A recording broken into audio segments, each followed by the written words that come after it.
Fala, pessoinhas! E aí, como é que estão? Então aqui, Kleber, o Trimotorista, eu falo aqui da cidade de Porto Alegre. Então, pessoinhas, quem tá chegando aí no canal aqui já se inscreve, já deixa o like, o vídeo vai ser massa. Posso garantir pra vocês.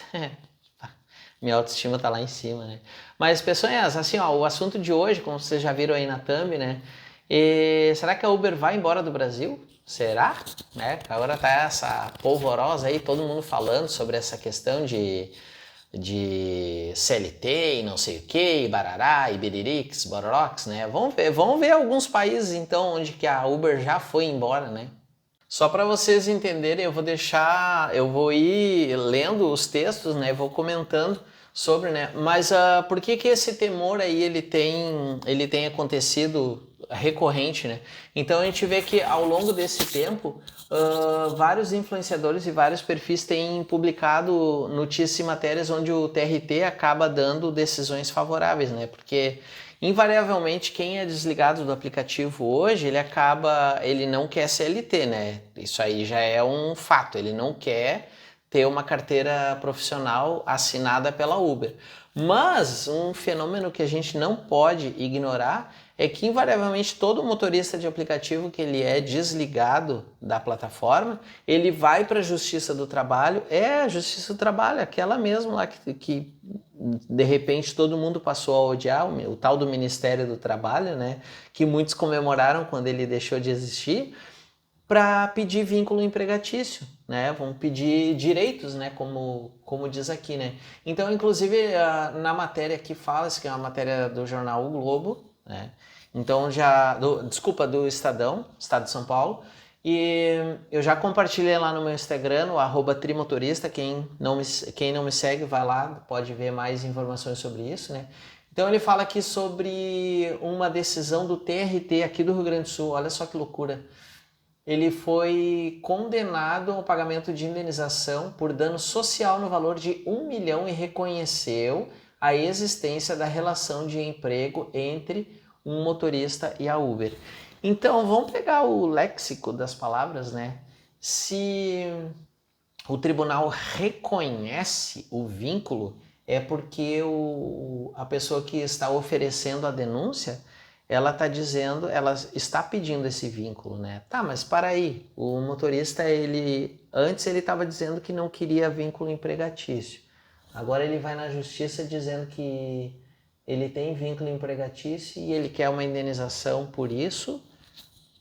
É uma indenização bem gordinha, né? Para vocês verem, né? Como o dinheiro muda a opinião das pessoas, né? E comenta aí comigo. Isso procede ou não? Aqui achei. Em outra, o TRT do Ceará determinou que a plataforma indenize em 676 mil por danos morais e materiais a mãe de um motorista assassinado durante uma corrida pelo aplicativo.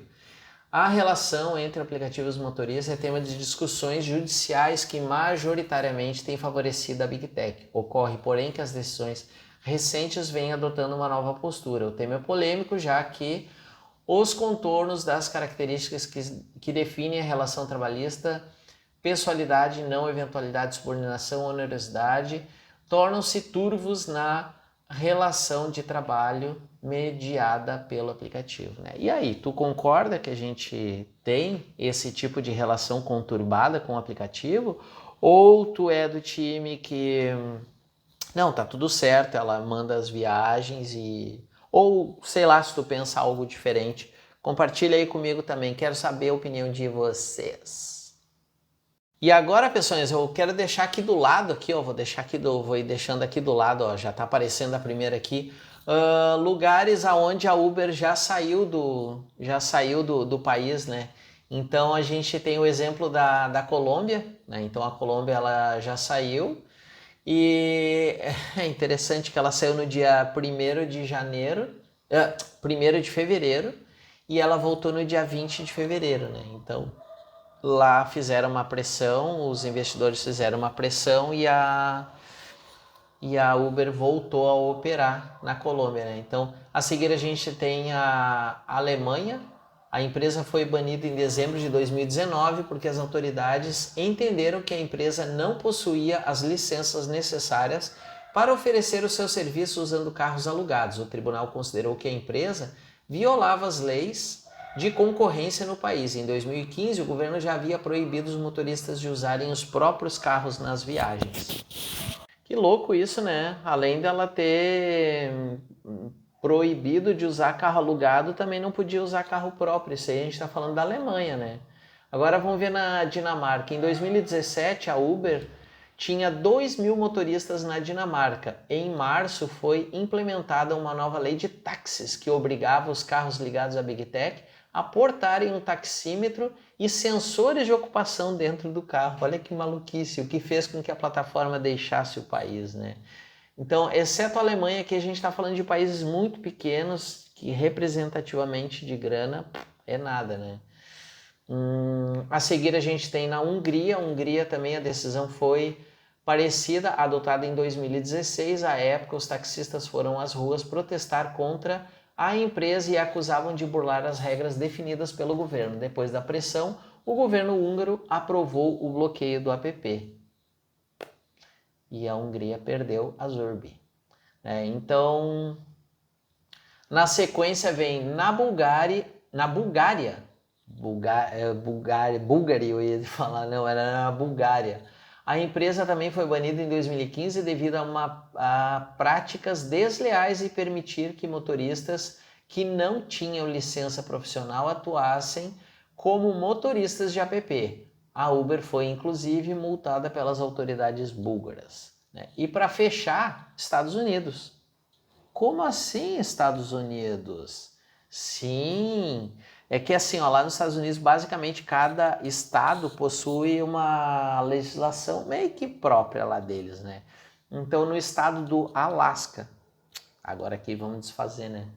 Depois de uma batalha judicial para determinar se os motoristas da Uber seriam terceiros contratados ou taxistas registrados, a empresa pagou uma multa de quase 78 mil ao órgão do governo responsável pelo processo e suspendeu os serviços do estado norte-americano e depois de funcionar por cerca de 6 meses. Né? Então, percebam, né, que a gente está vendo aqui que a Uber ela se desinteressou pelo negócio local, né, em lugares onde tem baixa ocupação populacional, né? A gente sabe que atualmente nós temos vários estados já nos Estados Unidos que tem, pelo menos eu lembro da Califórnia que tem uma regulamentação, Nova York tem uma regulamentação também. Agora eu voltei aqui para o meio. E também os países Londres, Portugal, Espanha, eu sei que tiveram grandes problemas no momento da implementação da regulamentação, né? E até aqui no Brasil fizeram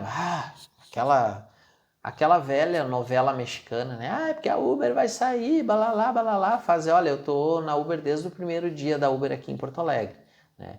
E desde o começo eu escuto o mesmo terrorismo psicológico, que a Uber vai sair, porque a Uber vai sair, porque a gente vai virar CLT. Fazem 7 anos que eu escuto essa mesma história, tá? Desde 2015. Então, o que acontece é que assim, ó, o Brasil ele é um mercado muito grande para a Uber, ele é um mercado estratégico, né? Poucos sabem, mas a Uber no Brasil ela dá lucro, né? É um dos poucos lugares onde a Uber ela tem lucro. Né?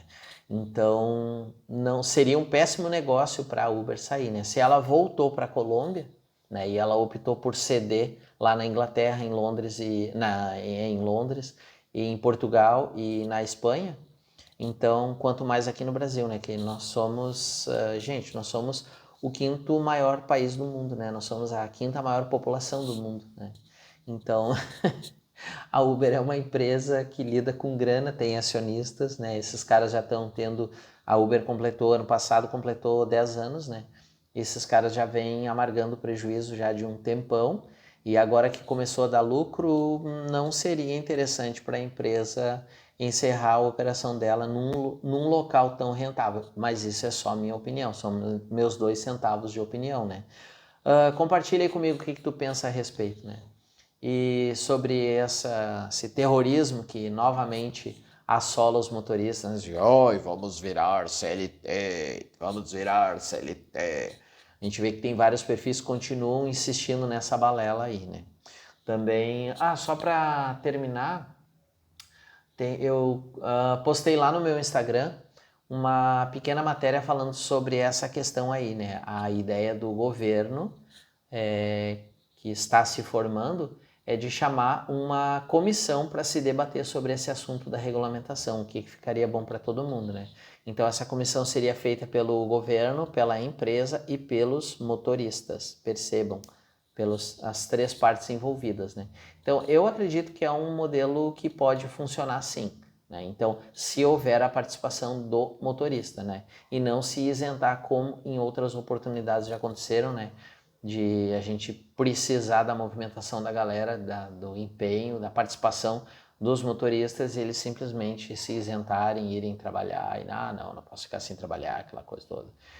Então eu entendo que para alguns é muito mais fácil reclamar do que fazer alguma coisa, né? Eu tenho procurado através lá do meu Instagram, do @trimotorista, e sempre atualizando as pessoas sobre o que está acontecendo, qual a movimentação que está acontecendo, e eu espero que as pessoas também possam fazer isso, né? Possam se empenhar, possam debater, me chama no DM, deixa mensagem, enfim, né? Que a gente possa conversar sim sobre isso.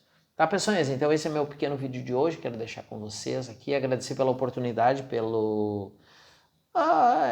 por vocês terem assistido, né? Quem veio comigo até aqui agora, por favor, verifica se deixou o like, se está inscrito no canal, ativa o sininho e se achou o conteúdo relevante que possa compartilhar com outros motoristas. Valeu, força, fé, foco na nota sempre, vamos derreter o asfalto e fui, até o próximo vídeo.